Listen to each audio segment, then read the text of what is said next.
Oi, boa tarde. É sexta-feira e Dia do Consumidor. O Conexão Record News está no ar e traz dicas para a gente não ter problema durante e nem depois das compras. Começa o prazo para a declaração do imposto de renda e mais. Ministro Alexandre de Moraes é sorteado no Supremo como relator do caso Marielle Franco. E como está o clima por aí, hein? Vamos falar sobre isso também, então continua comigo.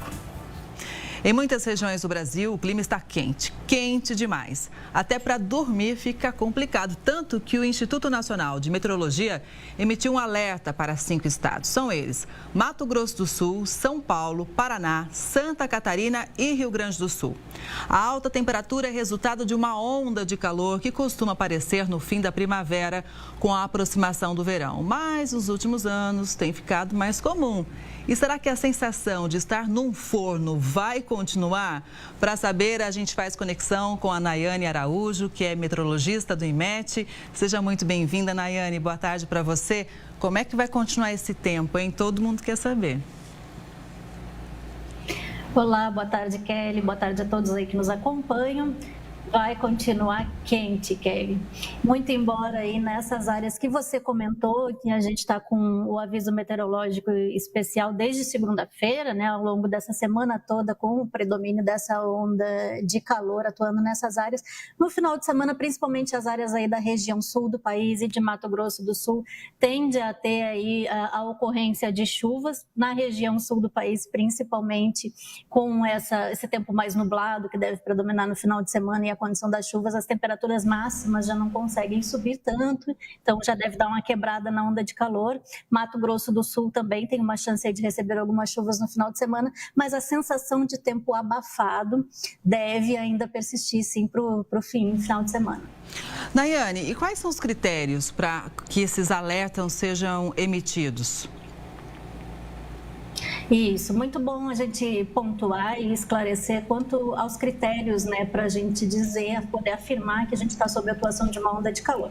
Afinal, nem todo calor é configurado como uma onda de calor. Março ainda é um mês quente, né, praticamente de norte a sul do país, porém, para a gente poder dizer que estamos sim sob o predomínio de uma onda de calor, nós temos que ter temperaturas pelo menos 5 graus acima da média do mês, por um período aí de no mínimo 3 dias consecutivos. No caso das definições que a gente usa aqui, os critérios que a gente usa no INMET, nessa situação a gente já emite um aviso meteorológico especial de nível amarelo, um estado de atenção, passando de 3 dias consecutivos, entre 3 e 5 dias consecutivos já é uma situação mais intermediária, uma situação mais crítica, e a gente então emite um aviso de nível laranja, um estado de alerta, e quando a gente passa de 5 dias consecutivos, com uma ampla área aí de abrangência, com as temperaturas 5 graus acima da média mensal, então a gente está numa situação um pouco mais crítica. E a gente emite, então, um aviso de nível vermelho. É o caso justamente dessas áreas aí que você comentou na abertura da nossa entrevista. Áreas de Mato Grosso do Sul, São Paulo e áreas da região sul do país, que estão desde segunda-feira, então, dentro desse critério. Pois é, estou em São Paulo e eu vou te dizer, viu? Tá difícil dormir, muito complicado. Quando a gente sai do ar-condicionado, se dá um passinho ali na calçada, já sente muito o impacto. Nayane, o acompanhamento do INMET, essas ondas de calor têm ficado mais intensas ou têm se repetido num espaço menor de tempo? Eu pergunto isso porque a gente tem acompanhado aqui essa questão do aquecimento global, né? Sim, sim. Olha, Kelly, a gente vem acompanhando bem de perto desde o ano passado essa questão das ondas de calor, né? Ano passado, nesse mesmo período do verão, a gente teve atuação de 3 ondas de calor. Esse ano, por exemplo, a gente teve essa primeira agora no mês de março. Tivemos em fevereiro mais uma que atuou ali pela região sul do país. Então, mais ou menos, né, bem parecido aí com o ano passado. Ao longo de todo o ano passado, todo ano, foram 9 ondas de calor. Lembrando que meados do ano passado, a gente teve a configuração do fenômeno El Niño, que é um fenômeno que favorece a elevação das temperaturas de norte a sul do país, e há uma tendência, em consequência disso, da gente ter mais atuação de ondas de calor. né? Então, o El Niño vem a incrementar, digamos assim, já que ele favorece essa elevação das temperaturas. Então, a gente está sob a atuação desse fenômeno desde junho do ano passado. Ele ainda está atuante, ele está enfraquecendo, agora ele está numa categoria de moderado, com uma tendência de até o final de abril, maio, ele se desconfigurar e a gente entrar no padrão de neutralidade.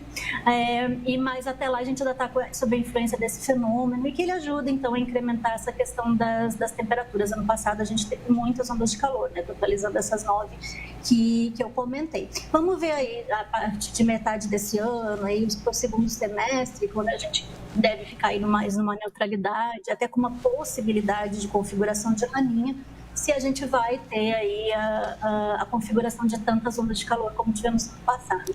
Mas, por enquanto, o que a previsão mais de longo prazo indica que os próximos meses ainda tendem a ser quentes. Não dá para afirmar a priori se como ondas de calor, mas com temperaturas elevadas. Pois é, e a gente fica naquela situação, se liga o ar-condicionado em casa, quem tem vai pagar mais na conta de luz, não é verdade? Quem trabalha com agricultura também, às vezes perde a lavoura. Enfim, seguimos acompanhando também o IMET. Muito obrigada, Nayane, pela análise, pelas informações. Uma boa tarde para você e até a próxima. Nós que agradecemos, estamos sempre à disposição. Obrigada mais uma vez. O primeiro lote da restituição do imposto de renda de 2024 vai ser pago no dia 31 de maio e o último em 30 de setembro. A Receita Federal esclareceu hoje os critérios para pagamento. Olha só. O critério de priorização é um critério legal. A lei estabelece e a Receita efetua restituições conforme esse critério. Então, quem recebe primeiro a restituição? Então, a primeira prioridade legal é o contribuinte maior ou igual a 80 anos. Então, ele entregando a declaração dele sendo processada, tudo direitinho, ele vai receber antes dos outros. Também aqui, aí a segunda prioridade vai ser o maior de 60 anos, os deficientes e os portadores de moléstia grave. Terceiro item é aquele que tem a maior fonte de renda ao magistério.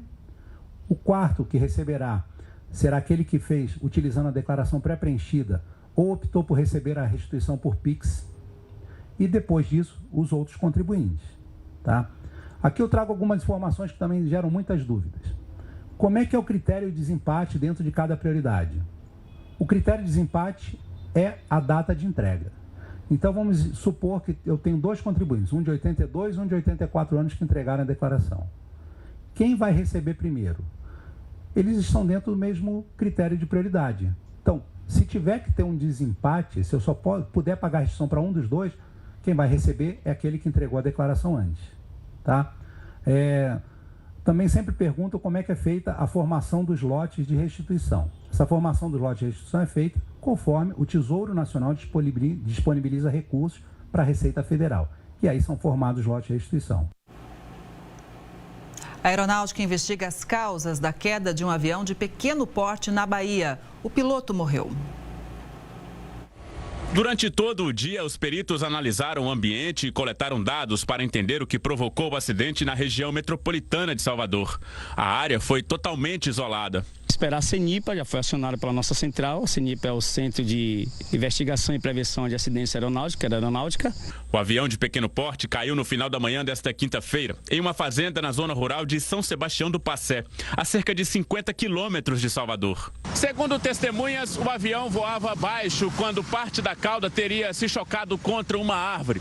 A aeronave caiu e pegou fogo. O avião decolou de Caruaru, em Pernambuco, e seguia para Guanambi, no sudoeste da Bahia. Infelizmente, a gente chegou para tentar socorrer o atribulante, mas não teve como a gente socorrer, porque o fogo foi rápido demais. De acordo com a polícia, a vítima foi identificada como Jairo Souza, de 52 anos. Ele era o piloto do avião e o único ocupante da aeronave, que comportava até 6 pessoas. Um empresário de Guanambi, que a gente ainda não sabe quem é, comprou esse avião e contratou esse piloto, que por sinal é piloto desde os 18 anos de idade, a gente já soube, tinha uma boa experiência, né? E soube-se que ele fez um contato para um pouso de emergência. Aí aconteceu o acidente. Exatamente nesta mesma data e na mesma cidade, há 17 anos, uma outra aeronave que transportava 5.500.000 reais caiu, deixando 4 mortos. Por ser um acidente envolvendo uma aeronave, a partir de agora, a investigação será realizada pela Polícia Civil e pelo Centro de Investigação e Prevenção de Acidentes Aeronáuticos. No Dia do Consumidor, a gente traz as orientações para evitar problemas na hora e também depois das compras. O Conexão Record News volta em instantes. Não sai daí não, eu espero você.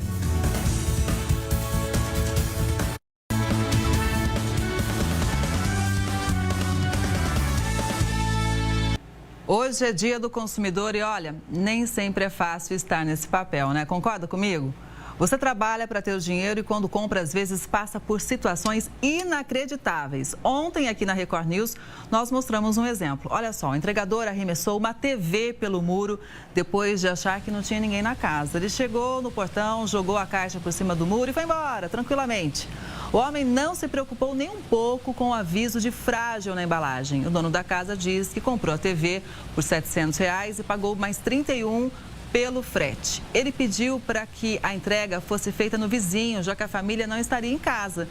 Mas o entregador ignorou o pedido. Esse caso aconteceu no Rio de Janeiro e, infelizmente, existem outros por aí. Vamos ficar por dentro dos nossos direitos, então? Para isso, a gente faz conexão com a Renata Balém, que é advogada e diretora jurídica do Instituto de Defesa do Consumidor e do Contribuinte e membro da Comissão de Direito do Consumidor da OAB de São Paulo. Doutora, boa tarde, seja muito bem-vinda. Que situação, essa imagem rodou todos os portais de notícias também, além da Record News desde ontem, porque é uma imagem que mostra bem como a relação com o consumidor mudou, não é verdade? Hoje em dia, muita gente pede coisas online, muita gente compra na loja, pede para entregar depois, mas são situações muito complicadas, existem vários problemas. A gente vai abordar cada um deles aqui. Boa tarde mais uma vez. Boa tarde, Kelly. Boa tarde quem está nos acompanhando, mas é isso mesmo. Até algum tempo atrás, alguns meses atrás, a gente só se preocuparia com os golpes pela internet. Agora a gente também tem que se preocupar com os entregadores, Kelly. Vê só como é que o consumo, ele é marco comportamental. Então, até o entregador mudou o comportamento dele, né? Não só como a indústria muda e agora também o entregador. Mas é isso aí é para que nós entendamos que nós brasileiros, não só dentro de uma relação de consumo, mas nós precisamos ser mais educados, você não acha? Com certeza. Agora, nesse caso, o morador tem a prova, a imagem, né? E quando um produto chega danificado na casa da gente, doutora, mas a gente não tem como provar o que aconteceu, como é que fica o direito do consumidor? Veja só, quando nós compramos pela internet, por e-commerce, nós temos 7 dias para nos arrependermos daquela compra sem a obrigatoriedade de explicar para o fornecedor por que a gente não quer mais.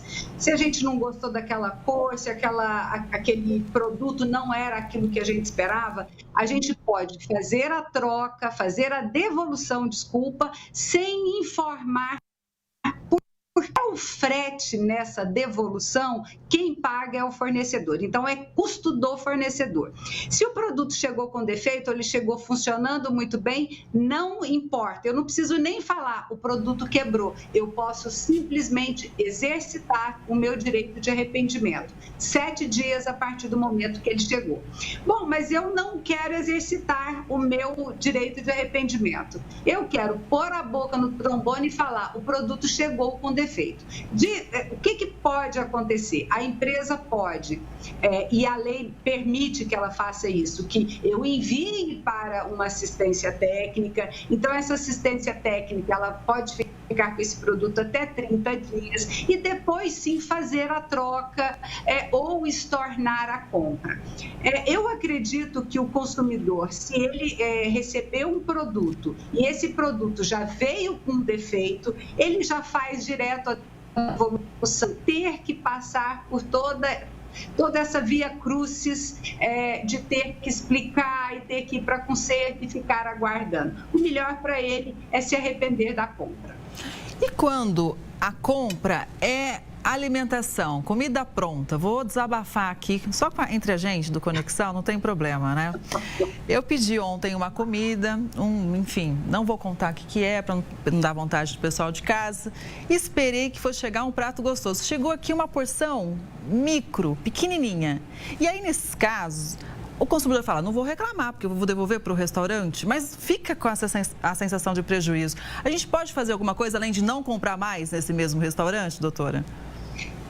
Sabe o que acontece? Nós brasileiros somos muito pacíficos. Numa situação muito grande de desconforto para o consumidor, com muitos consumidores lesados, existem estudos que as reclamações não nojento. Então, veja, de todos os consumidores que receberam porções minúsculas, como a sua, nem 2% vai reclamar como você não reclamou. E isso não faz com que o mercado seja saudável. A relação, ela nunca vai ser saudável se você não aponta para o fornecedor o erro que ele está cometendo. O que você deveria ter feito? Você deveria ter tirado uma foto, ter reclamado para o fornecedor da comida, para quem entregou a comida, ter pedido a troca.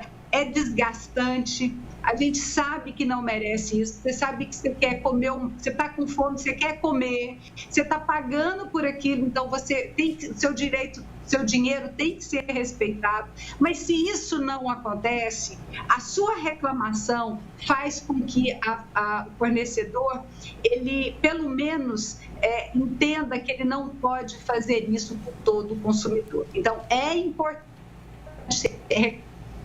para a gente até melhorar esse índice, só 2% reclamam, então realmente vou mudar de postura, serviu para mim demais essa orientação. E aquele outro caso, o seguinte, tem uma promoção legal na internet, por exemplo, hoje Dia do Consumidor, muito lugar oferecendo desconto, o consumidor vai lá, compra, muitas vezes pelo cartão de crédito, e aí passa um mês, a mercadoria não chega, o consumidor começa a ficar preocupado, não tem mais o rastreamento, aí resolve ligar, cobrar a empresa, se não fez isso antes, e a empresa disse assim, olha, realmente nós tivemos um problema logístico e não vamos mais poder te entregar. O consumidor perdeu a chance de comprar em outro lugar com desconto e também não vai receber a mercadoria e ainda vai ter que esperar um estorno no cartão de crédito. A gente pode fazer alguma coisa também nesse caso, doutora? Sim, como eu vou repetir, Kelly, é muito desgastante. A relação com o mau fornecedor, ela nos desgasta terrivelmente. Vou te dar exemplo da gente ficar 2, 3 horas tentando resolver problema de plano de saúde, de agência de viagem, de companhia aérea, porque todos passamos por isso e é em todo lugar, então isso desgasta. Nesse caso, o que você deve fazer? Além de fazer uma reclamação formal, por chat, por rede social, por site dessa empresa, porque você deve fazer em todos os canais disponíveis. Você tem que fazer uma reclamação no Procon. Por quê? Se esse fornecedor, ele está falando, olha, eu vou estornar, e se ele não estornar? E se ele estiver à beira de uma crise financeira? Ele vai continuar vendendo, ele pode, inclusive, estar antecipando o recebimento desse cartão e não entregando. Você entende que o ciclo ele é longo, a corrente é longa. É preciso ciclo para que o mau fornecedor não tenha mais possibilidade de exercitar a sua crueldade com outro consumidor. E a gente precisa ter essa consciência mesmo, até porque as relações mudaram comerciais. No intervalo, a gente estava conversando aqui em off, eu acho bacana a gente trazer essa análise aqui para todo mundo, que é o seguinte, lá atrás, no passado, a gente conhecia, por exemplo, o gerente de banco, a gente conhecia os entregadores, existia um relacionamento mais pessoal que foi se perdendo, não é, doutora? Hoje nós somos um número que faz parte de um grupo, que faz parte de um percentual e que vai influenciar um algoritmo, porque na verdade é o que nós somos. Mas o que acontece? Nós temos no Brasil uma legislação que é extremamente robusta, ela é uma legislação extremamente abrangente e está se sofrendo alterações, se modificando, se atualizando. O que nós precisamos?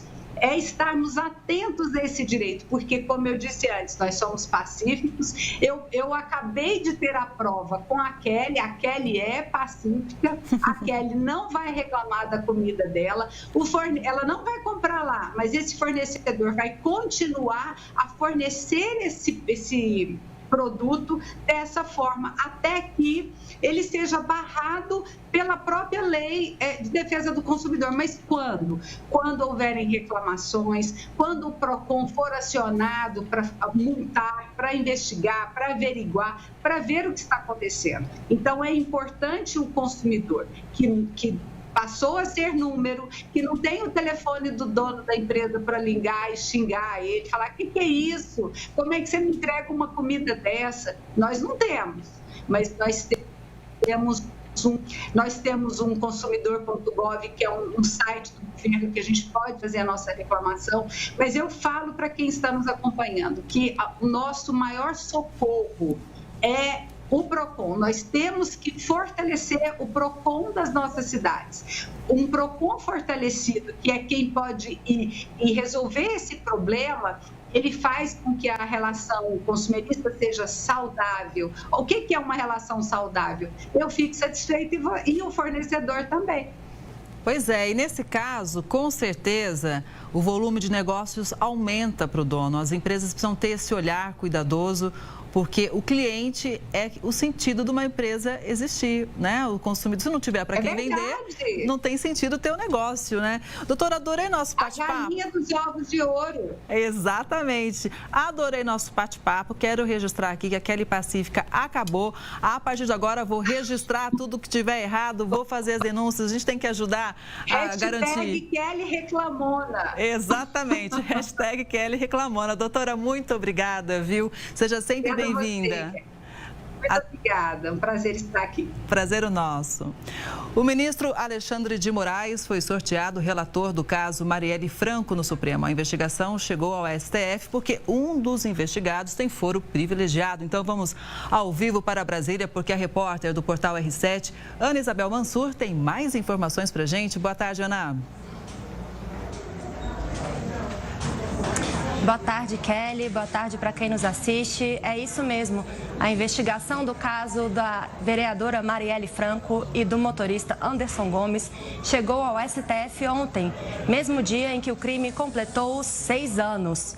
A investigação foi enviada ao STF pelo ministro Raul Araújo do STJ, justamente pela suspeita de envolvimento de uma autoridade que teria foro privilegiado.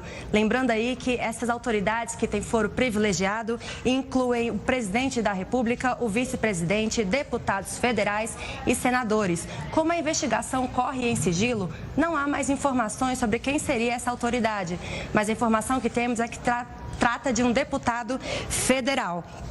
E aí, lembrando que a vereadora e o motorista foram assassinados em 14 de março de 2018. O carro em que Marielle estava, que era dirigido por Anderson Gomes, foi atingido por ao menos 13 tiros no centro da cidade do Rio de Janeiro. Os ex-policiais militares Rony Lessa e Elcio Queiroz são acusados de matar a vereadora e estão presos. Os motivos e os mandantes do crime, porém, permanecem desconhecidos, Kelly. E aí, por sorteio, a relatoria do caso no STF ficou com o ministro Alexandre de Moraes da primeira turma, por se tratar de uma ação criminal, Kelly. E aí, também no mesmo tema aqui do ministro Alexandre de Moraes, ele liberou o depoimento dos investigados naquela ação da Polícia Federal lá do início de fevereiro, no dia 8 de fevereiro, a investigação que apura aí uma suposta tentativa de golpe de Estado. Ele liberou, são 27 depoimentos que ele tornou públicos. E aí, na justificativa do ministro Alexandre de Moraes, é que trechos desses depoimentos já tinham vindo a público por meio da imprensa, mas estavam incompletos. Então, para não causar desinformação nem confusão, ele tornou públicos aí todos os documentos. E aí eu trago aqui para os nossos, para quem nos acompanha, o depoimento do ex-comandante da Aeronáutica, Carlos de Almeida Batista Júnior. Ele disse em depoimento da Polícia Federal que o ex-comandante do Exército, Marco Antônio Freire Gomes, ameaçou prender o ex-presidente Jair Bolsonaro caso ele não desistisse de levar adiante a ideia de aplicar um golpe após as eleições de 2022, Kelly. Aí, de acordo com o ex-comandante do Exército, o ex-comandante do Exército, Marcos Antônio Freire Gomes. Kelly. Bom, a gente, claro, vai seguir acompanhando de perto esse assunto e também acessando sempre o portal R7. Muito obrigada, Ana, pelas informações ao vivo, direto da redação em Brasília. Boa tarde para você. E o presidente Lula vai reunir todos os ministros na próxima semana para traçar um plano para melhorar a imagem do governo. A queda na aprovação do governo acendeu o alerta no Planalto e está preocupando o presidente e aliados. Lula fez uma reunião para tratar da alta dos preços dos alimentos. O presidente pediu aos ministros que estudem alternativas para reduzir o impacto no bolso dos brasileiros. De acordo com o Índice Nacional de Preços ao Consumidor Amplo, IPCA, os alimentos vêm subindo acima da inflação. Em janeiro e fevereiro, a alta chegou a quase 3%. É uma preocupação do presidente que a comida chegue barata na mesa do povo brasileiro. Segundo os ministros, isso aconteceu por causa das alterações climáticas que afetaram a safra. A expectativa é que os alimentos comecem a ficar mais baratos ainda este mês. Se de 7% a 10% foi colhido e o preço ao produtor baixou 20%, a gente espera que os atacadistas comecem a baixar o preço também, porque ele consegue comprar mais barato. E quando essa safra de arroz chegar a 50% nos próximos 30 dias, possa ceder um pouco mais, mas que isso se transforme em preço ao consumidor. Buscando aproximação, Lula fará um encontro com empresários do agronegócio na semana que vem. Lula também se reuniu com representantes da indústria automotiva.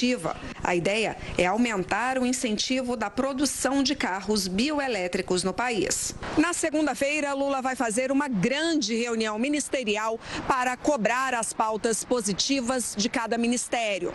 A ordem é melhorar a comunicação, divulgando as ações positivas do governo. A avaliação aqui é que as pautas da oposição se sobressaíram nas últimas semanas.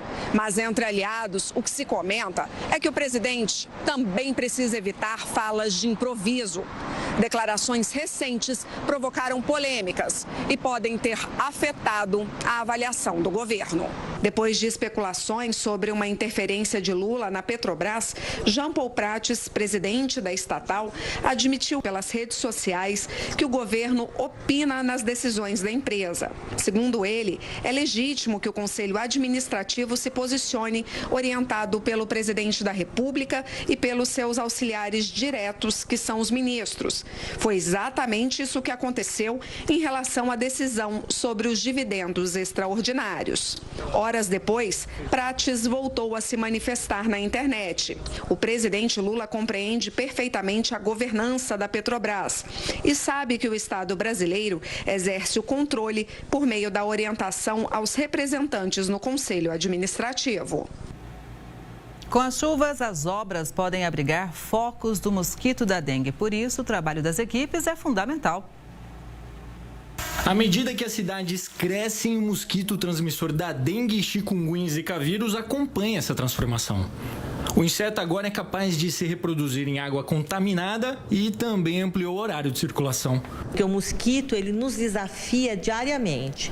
A capacidade dele de adaptação nas piores condições que seriam para ele fazer a procriação, ele tem se adaptado. Quando a gente lidava com água limpa, hoje ele se reproduz em qualquer espaço que tiver água.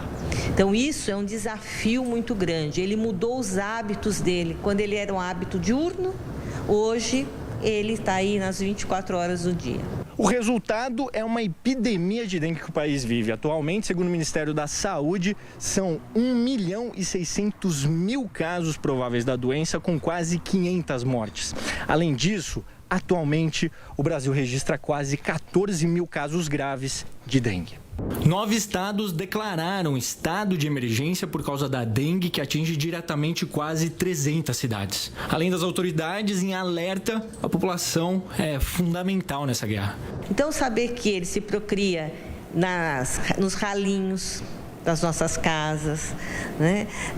No box, naquela canaleta do box, atrás da geladeira que tem aquele onde tem o degelo. Então, é muito cansativo também, mas é necessário. Se dentro de casa o perigo é iminente, imagina na obra de um prédio onde a água pode se acumular por todo canto, ainda mais com as chuvas inesperadas e intensas. É aí que a consciência social faz diferença. Nesse canteiro, por exemplo, virou rotina fazer um pente fino em busca de água parada. A gente já começa com a conscientização sobre a dengue e as rotinas que têm que ser criadas. Então, pelo menos 2 vezes na entrada do turno e na saída do turno, a gente tem uma equipe que passa com checklist e começa a verificar se não tem nenhuma poça d'água, como é que está o armazenamento de material, armazenar também corretamente, precisa ser também coberto com lona, porque às vezes o próprio material ali acaba acumulando ali um pouco de água, então tem que ficar atento a isso. É aquela velha história, não dá para vacilar com a dengue. Não tem como, cara. Contra a dengue a gente não pode vacilar, cara. É conscientização e rotina. E você pode se juntar à Record News na guerra contra o mosquito. A gente mostra como fazer. Mande uma mensagem para o nosso WhatsApp, que está aí na tela, é o 011 3300 5555. Vou repetir, 011 3300 5555. Você pode criar um contato com o nome da Record News. Aí é só mandar um oi que você vai receber uma resposta automática indicando o número para fazer a sua denúncia. Em seguida, digite 6 para escolher a opção Record News contra a dengue. Mande seu nome, cidade, bairro onde mora e as fotos e vídeos dos possíveis focos do mosquito. Claro que a gente vai divulgar tudo e também cobrar as autoridades. As eleições presidenciais na Rússia começaram hoje e vão até domingo. Esse é um dos assuntos internacionais que a gente analisa depois do intervalo. Conexão Record News volta em instantes. Até já!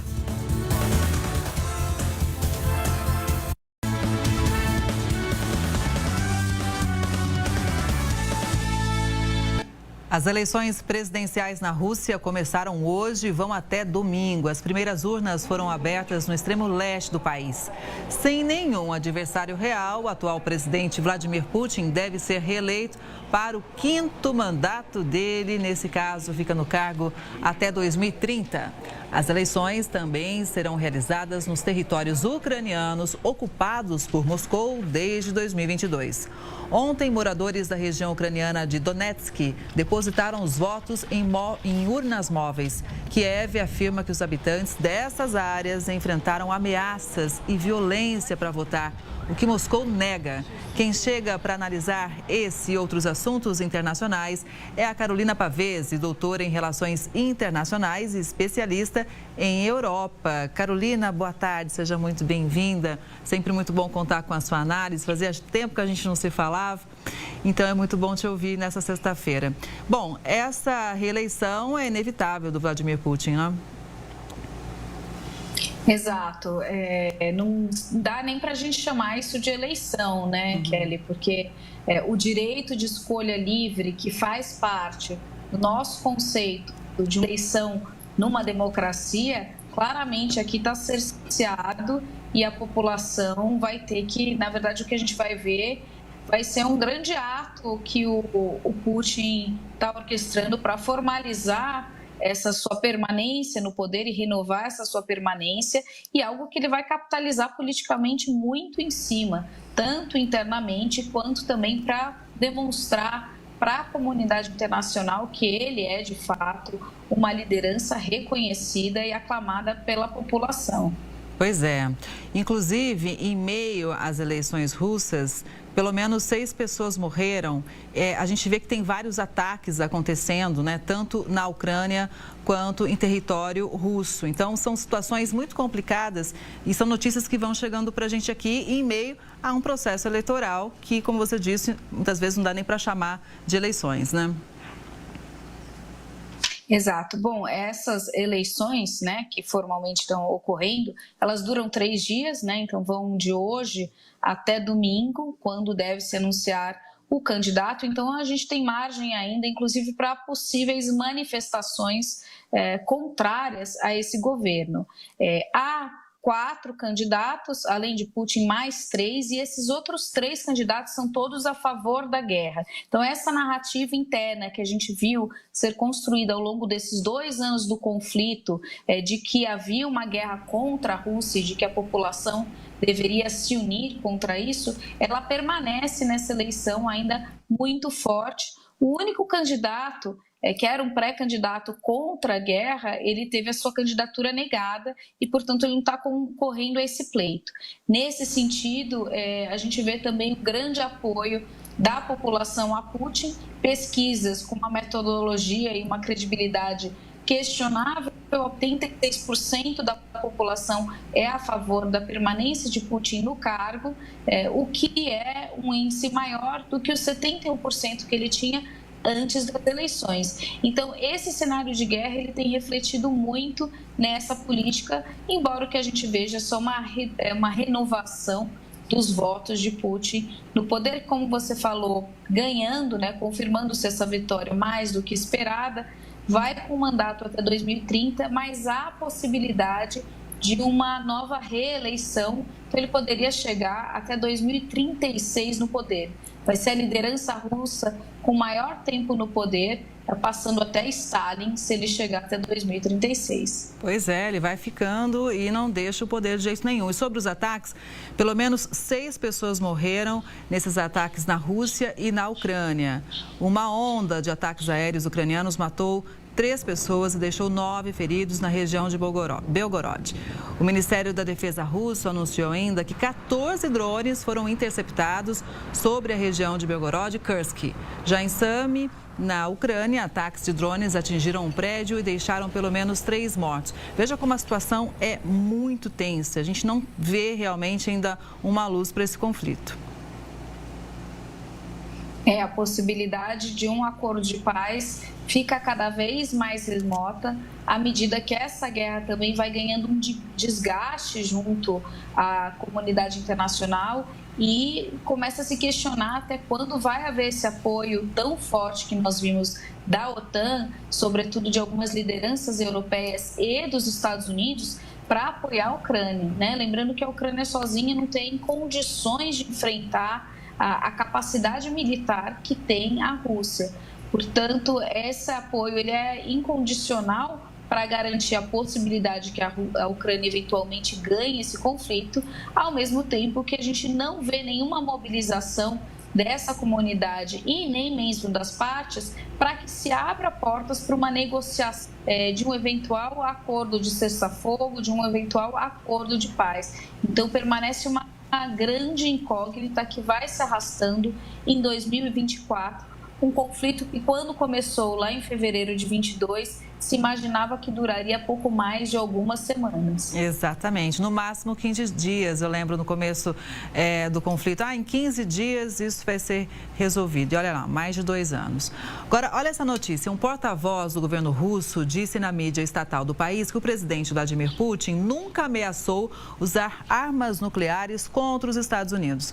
Segundo Dmitry Peskov, as falas de Putin foram tiradas de contexto. O presidente disse em entrevista que a Rússia estava tecnicamente pronta para uma guerra nuclear e que se os Estados Unidos enviassem tropas para a Ucrânia, isso seria considerado uma escalada significativa do conflito. Para Peskov, Putin estava apenas respondendo às perguntas de um jornalista sobre o assunto e reafirmando as circunstâncias que a Rússia seria forçada a usar armas nucleares. O porta-voz ainda disse que, na mesma entrevista, Putin afirma que usar armas nucleares táticas na Ucrânia nunca havia passado pela cabeça dele. É aquela pressão do discurso, solta uma frase de efeito, não é, Carolina? Depois volta atrás, ou também talvez nesse momento possa ter uma fala de tirar um pouco a pressão pelo momento de eleição. Olha, ninguém vai querer admitir, de fato, que planeja um ataque nuclear contra um outro país, né? E aí a Rússia se enquadra dentro disso. Mas há sempre essa ameaça velada, essa demonstração de força para mostrar que, olha, caso vocês ultrapassem uma linha aí muito vermelha, eu posso acionar, lembrando que eu tenho essa capacidade, né? E não estou empregando essas armas nucleares porque eu não quero, por uma questão de estratégia momentânea. Então, isso faz parte desse jogo, desse discurso em cenários de guerra, assim como faz também voltar atrás e tentar passar os panos para acalmar um pouco os ânimos, onde essa narrativa da guerra ela vem perdendo apoio, principalmente no Congresso americano. E a gente vê Biden já ficando sem recursos para poder justificar ajudas militares americanas à Ucrânia, né? Então, o reconhecimento dessa fala serviria como um bom argumento para se retomar esses apoios todos que a Ucrânia começa a ver perdendo fôlego. E aí também seria uma estratégia errada da Rússia dar isso de bandeja para a Ucrânia nesse momento, né? Com certeza. Enquanto isso, o presidente da França, Emmanuel Macron, defendeu que a Ucrânia e os aliados devem estar preparados para as ofensivas russas. Num programa de televisão, Macron disse que o conflito representa uma ameaça existencial para a Europa e afirmou que a Rússia não pode e nem deve vencer essa guerra. Mais uma vez, o Macron se posicionando, alguns posicionamentos dele foram bastante criticados, inclusive recentemente. Mas na sua avaliação, Carolina, realmente a Rússia é uma ameaça para outros países europeus? Olha, um conflito em território europeu é certamente uma ameaça para a paz, para a estabilidade, né, num contexto onde há vários países de fronteiras que estão num alerta muito maior nesse conflito. A gente viu no início uma onda muito grande de milhões de refugiados atravessando as fronteiras, principalmente para a Polônia. Parte desses já está retomando a Ucrânia, porque estão aprendendo a conviver com a guerra, mas há uma eminência aí importante, que são as eleições dos Estados Unidos no final desse ano. Então, a Europa está correndo contra o tempo, porque sabe que numa eventual vitória de Trump, as possibilidades da gente ver a OTAN atuando com tanta força, e aí a OTAN traduzindo como um canal da presença dos Estados Unidos nesse conflito, vai ser diminuída com uma vitória de Trump. Trump não tem tanto interesse em tomar esse partido nessa guerra, né? Tem uma relação, inclusive pessoal, com Putin. Então, durante o seu mandato, ele tentou aproximar os Estados Unidos e o G7, inclusive, da Rússia, né? Então, o que a gente vai ver é uma virada de posição na política externa dos Estados Unidos numa eventual vitória de Trump, que começaria o governo a partir de janeiro de 25. Então, há esse sentimento de urgência na Europa, e essa fala do Macron vem justamente para tentar empurrar e impulsionar uma solução para essa guerra antes do fim do ano. Vamos seguir acompanhando tudo isso de perto, porque o que acontece lá tem efeito por aqui, o mundo está todo conectado, né, Carolina? E na Argentina, numa decisão inédita, o Senado rejeitou o pacote econômico polêmico do governo. Vamos ver. O presidente Javier Milei sofreu um novo revés. O Senado da Argentina rejeitou o chamado decretaço de desregulação econômica que entrou em vigor em dezembro.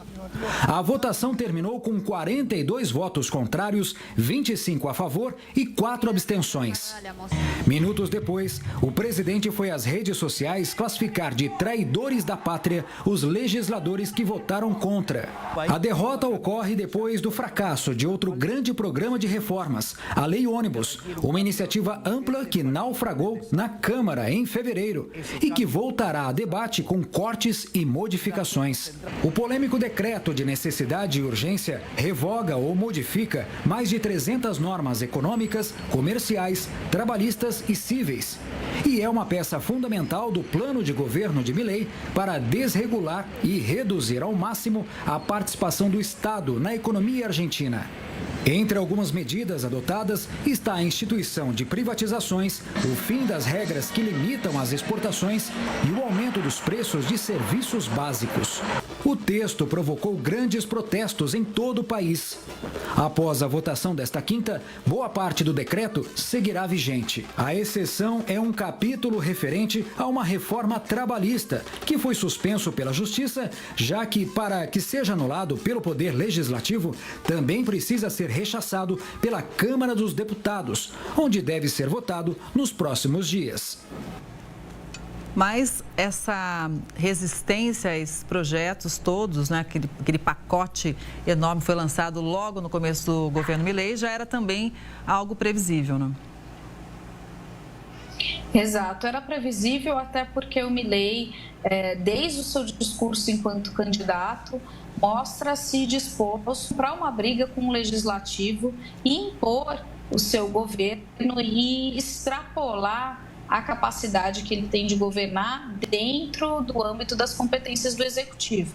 Esse decreto ele vai entrar como uma medida provisória, para a gente entender aqui, ele seria o equivalente a uma medida provisória e ele vem nesse pacotaço com 600 artigos, o que também já é imaginável e faz parte da estratégia do Milei, apresentar uma série de medidas e conseguir emplacar algumas delas. É importante a gente ressaltar, Kelly, que embora esteja se falando muito de uma derrota, e que de fato foi essa negação de apoio do Senado a esse pacotaço ele ainda está em vigor. Por quê? Porque de acordo com as regras da política na Argentina, um presidente pode emitir um decreto presidencial desse e esse decreto ele é válido a menos que as duas casas do Legislativo o anulem. O que a gente viu ontem foi a desaprovação do Senado, mas o Congresso ainda não passou por esse processo. O que quer dizer que esse pacote está em vigor e permanecerá assim, a menos que, quando levado para uma votação no Congresso, o Congresso também refute esse pacote. Sim. Então, assim, foi uma perda e uma derrota, mas parcial, né? Sim. A bola ainda está no jogo. Pois é, e a gente segue acompanhando esse jogo. Muito obrigada, Carolina, pela análise, pela participação hoje aqui no Conexão. Uma boa tarde, até a próxima. Foi um prazer e até a próxima. Até. Aqui no Brasil, cresce o número de trabalhadores no agronegócio. Eu trago os detalhes para vocês já, depois do intervalo.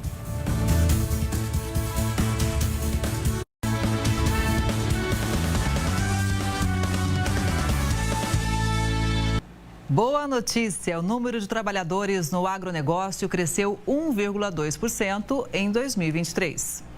O número de pessoas trabalhando no agronegócio brasileiro somou 28.340.000 postos de serviço em 2023. Segundo pesquisas feitas pelo CPE em parceria com a Confederação da Agricultura e Pecuária, CNA, a população ocupada no agronegócio cresceu 1,2% de 2022 para 2023. Para os pesquisadores, o crescimento foi impulsionado pelo aumento no número de empregados dos agroserviços, que aumentou 8,4%, e o de insumos, que cresceu 5,1%. O avanço em ambos os segmentos, por sua vez, é reflexo do excepcional desempenho na produção dentro da porteira, o que estimula os segmentos da etapa final do ciclo. O Conexão Record News vai ficando por aqui. Obrigada pela sua audiência. Continue com a gente. Vem aí o Hora News. Boa tarde para você.